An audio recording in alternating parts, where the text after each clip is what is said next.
nk'uko umubiri wacu tuwugaburira niko dukeneye kugaburira umuntu wacu w'umwuka ari wo w'imbere kugira ngo akure akomere yirinde. Tubahaye ikaze mu biganiro by'umugati w'ubugingo aho dusangira namwe ijambo ry'Imana.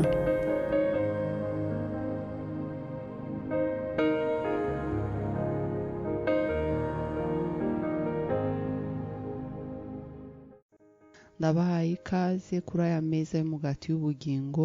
Uyu ni umunsi mwiza w'iteka yaremye, turawunezererwamwo, turawishimira. Ni ubuntu budasanzwe gushobora gusangira namwe ijambo ry'Imana. Uyu munsi turakomeza inyigisho zacu.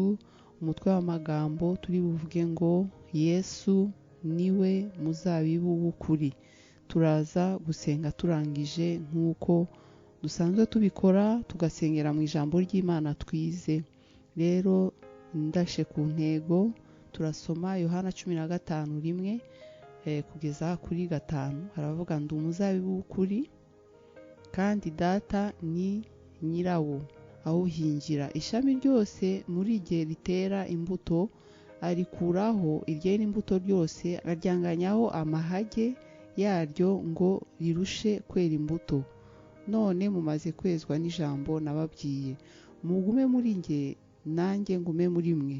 Nk'uko ishami ritabasha kwera imbuto ubwaryo ritagumye ku muzabibu, niko namwe mutabasha nimutaguma muri nge. Nige muzabibu, namwe muri amashami. Uguma muri nge nanjye nkaguma muri we, uwo ni wo wera imbuto nyinshi, kuko ari ntacyo mubasha gukora mutamfite. Yesu nahabwa icyubahiro. Aya ni amagambo Yesu yongeye kuvuga mu buryo bw'umugani abwira abigishwa be. Yesu yakundaga kubwira abantu mu migani, abo bagendana cyangwa se abigishwa n'abamukurikiye, kuko twasanze ko muri iriya myaka 3 yabaye hano ku isi bose yagiraga uburyo abaganiriza. Amagambo rero yarayateruye muri Yohana 15 atangira kubabwira irindi zina ry'uwo ari we, icyo ari cyo kuri bo. Ukuvuga ngo kera mu Bisirayeli cyangwa se n'ubu dushobora gufata urugero rw'umurima. Ushobora kureba ahantu ukareba ubwiza bwayo, ukareba ubunini bwayo bitewe n'ahantu uhagaze n'icyo umurima ukora. Ugasanga umurima ushobora kwera cyangwa se ukuma, cyangwa ugasanga umurima ariko ni ishyamba rinini, ugasanga ntifite imbuto cyangwa rifite amashami ameze nabi cyangwa ukuntu. Imirima rero yatandukanye, hari iyo usanga ikorerwamo isuku n'indi ugasanga. Rero uyu munsi Yesu yavuze ngo nige muzabibu w'ukuri. Bashobora kuba baragendaga bakabona indi mizabibu isa naho atari ukuri, cyangwa Abisirayeli bakayigira ubwabo kuko bari bafite uburenganzira bwo kugira igihe yashoboraga kuba itera imbuto, cyangwa se ugasanga nta mumaro ifite ku buzima bwabo. Niyo mpamvu yababwiraga yigarukaho we akababwira ati nige muzabibu w'ukuri. Indi yose mushobora kuba mureba ntabwo izabagira umumaro, cyangwa se siyo y'ukuri by'ukuri mukeneye kugira. Ahubwo nimugume mu murima wanjye. Noneho Yesu yigeranya ko ari umuzabibu, ni ukuvuga ngo igiti, hanyuma natwe turi amashami. Amashami ashamikiye kuri uwo muzabibu. Kandi Yesu mu ijambo rimwe avuga ngo nimugume kuri jye, kubera ko jye ndi kumwe na data kandi azabakoraho umurimo.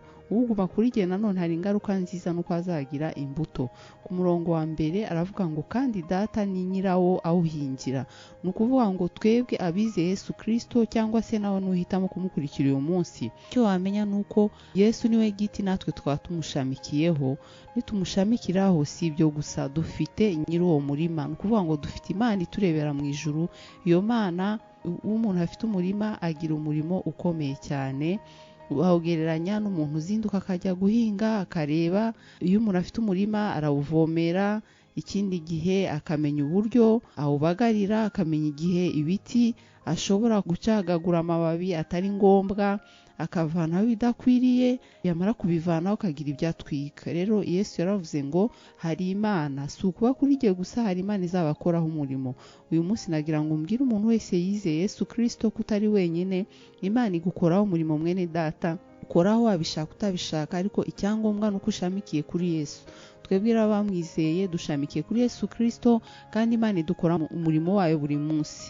Kuri ubona umuntu abyuka agakorera ubusitani, agakorera umurima we, akawubagarira, akavanamo urwuri, akakora umurimo wayo.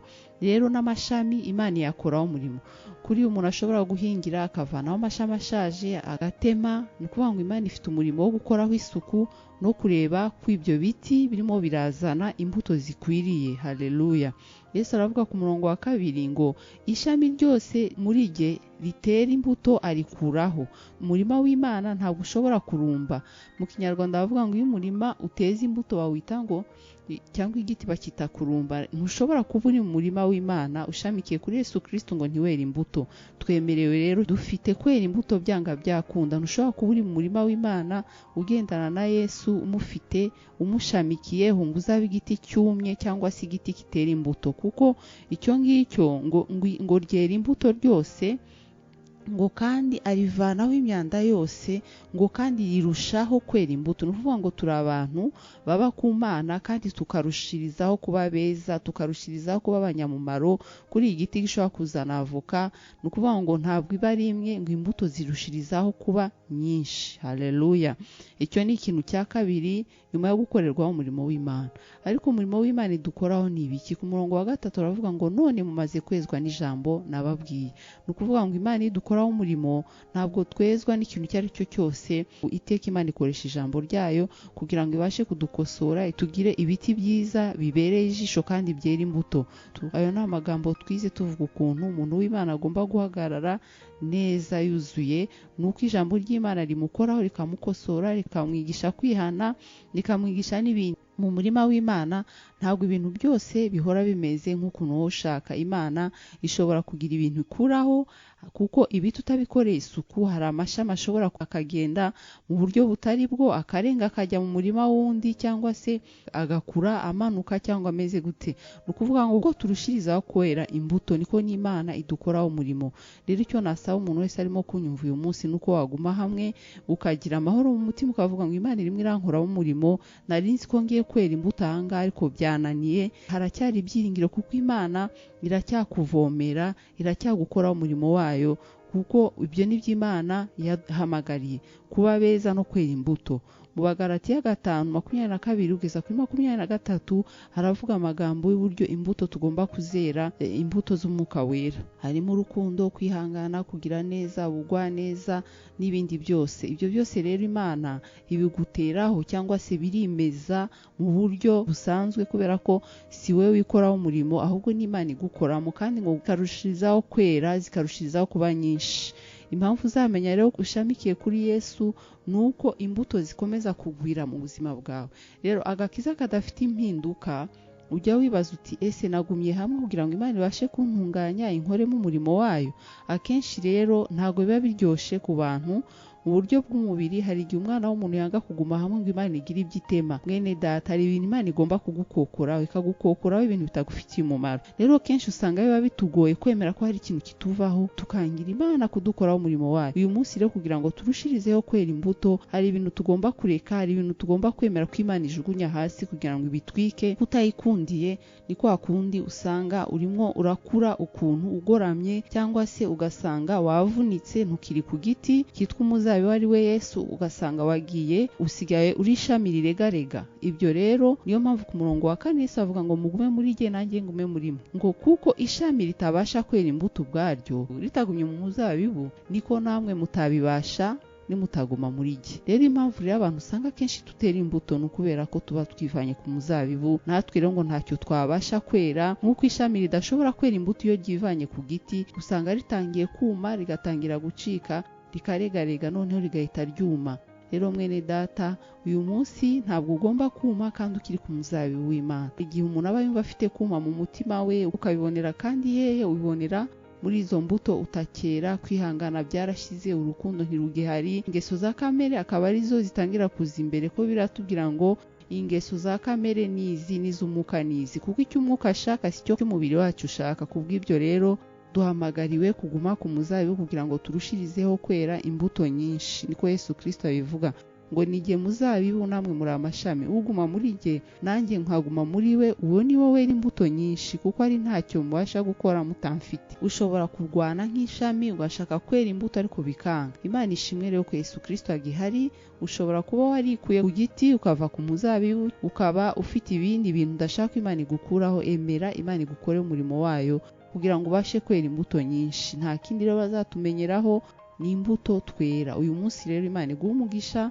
Nashatse ko tumenyera hamwe ino jambo. Ese Yesu yashaka kuvuga iki mu kuvuga ngo nige muzabibu w'ukuri? Ijambo rya mbere twize nuko Imana idukoraho umurimo kuko dushamikiye kuri Yesu, kuko Yesu afite uwamutumye, ni data, niwe udukoraho umurimo nk'amashami amushamikiweho. Ngo none mumaze kwezwa n'ijambo. Ijambo niryo ritweza rikadukarabya, ni nk'amazi aza yayandi umuntu avomera mu murima agakuraho kuma ku giti. Rishobora no kukumara inyota, ukongera ugatoha, ukongera ukaba ishami ryiza ribereye ijisho, hanyuma rikera imbuto kandi zikarushirizaho kuba nyinshi.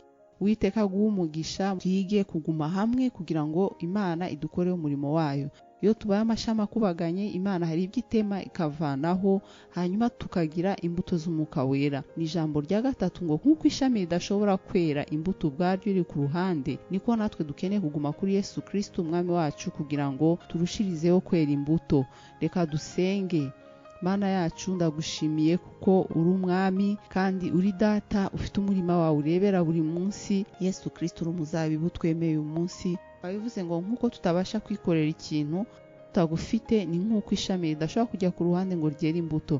None ndasaba mwami, sabira na bagenzi banjye bari kunyumva kugira ngo amashami yose yari yumye yongera agire ubugingo. Mana, twitega kenshi imbuto kuzitanga cyangwa ko zigaragara kugasanga byatewe no kujya kure yawe muzabibu w'ukuri. Ndasenze kugira ngo amashami yose udukoreho umurimo aho turi mu isi yose. Mana, turemeye kutuvanaho amababi ashaje, uvanaho ibidakwiriye byose kugira ngo Mana ijambo ryawe rikomeze kutweza, ridutunganye, turushirizeho kwera imbuto, ingeso za kamere zitsindwe. Ndagushimiye ko ubikoze kano kanya kandi ko ugiye kubisohoza mu izina ryawe Yesu Kristo. Urakoze ko imbuto zigiye kugaragara ari nyinshi, kuko ari wo muzabibu w'ukuri dushamikiyeho. Izina ryawe rikomeze kubaho ubu n'iteka ryose. Amen. Yesu abaho umugisha cyane. Tuzongera guhura mu kindi gihe. Mukomeze gusangiza iri jambo abandi bantu benshi kugira ngo abantu benshi bareke kwibaza impamvu batera imbuto. Impamvu si yindi, nuko twivanye ku muzabibu w'ukuri, ugasanga umurimo w'Imana arimo kudukorerwamo. Nta rindi banga rero rihari, nta kindi dukeneye atari kuguma kuri Yesu. Aho hose ushobora kuba wirukangira, ahantu hose ushaka ko bigaragara neza, ariko by'ukuri uzi ko mu mutima wawe wabaye nk'ishami ryumye, uyu munsi ndagusabira kugaruka kuri Yesu Kristo. Niwe muzabibu w'ukuri, niwe azatuma ibyo wifuza ko bisohoka hanze bigaragara by'ukuri, ugasanga uri igiti abandi baryaho imbuto, abandi baruhukiramo, kuko ushamikiye kuri Yesu Kristo. Uwiteka abaho umugisha mu izina rya Yesu Kristo.